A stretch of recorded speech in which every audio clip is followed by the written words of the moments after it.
Last question today. Barbara wrote in, trillions spent and thousands killed in Iraq, Afghanistan, Libya.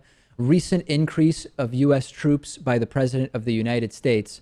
Why no liberal anti-war anger? Okay, not exactly the best sort of grammar on this one. I think the point is, why aren't liberals as angry with President Obama for troops being sent places as they were with George W. Bush doing that? Is that the question as you understand it?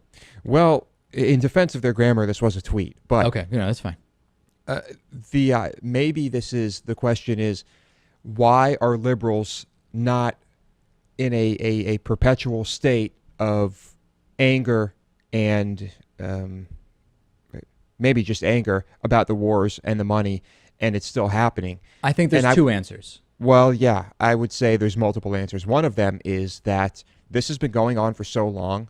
The anger was there. The outrage was there. At this point, maybe we're just desensitized. Maybe we are focusing on other things. The anger's still there. Yeah.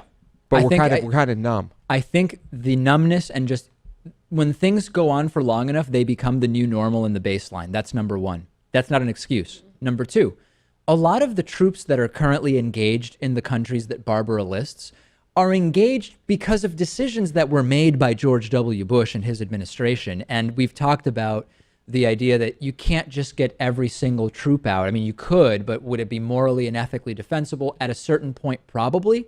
But that's certainly not the way that both Democrats and Republicans alike have felt with a lot of this.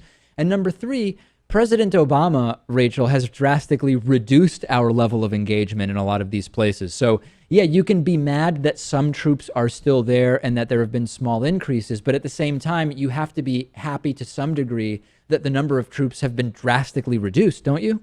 Right. And I don't really understand what any anger at this moment would do to kind of benefit or change the situation. I think at the kind of birth of it, when there was that initial anger, that was probably going to be the most productive use of anger. But I don't really understand now how that would affect or change anything. Yeah, I think that's right. It's not about we don't care about military engagements. It's just sort of, well, we understand the context of why there are still troops in places. And we understand that the reason why they are there often has not as much to do with President Obama as some Republicans want to claim. Yeah. And you could be one of those people who says, well, we're just going to end every engagement and close every base overseas immediately. Let's be realistic here. That's not going to happen. And you can also be one of those people who say, I'm so angry about this. We need to do something. Well, what are you going to do? Charge George Bush and Dick Cheney with war crimes? Well, a lot of people think that makes sense. Yeah. Are you going to send them a $3 trillion check for the spending bill, rather?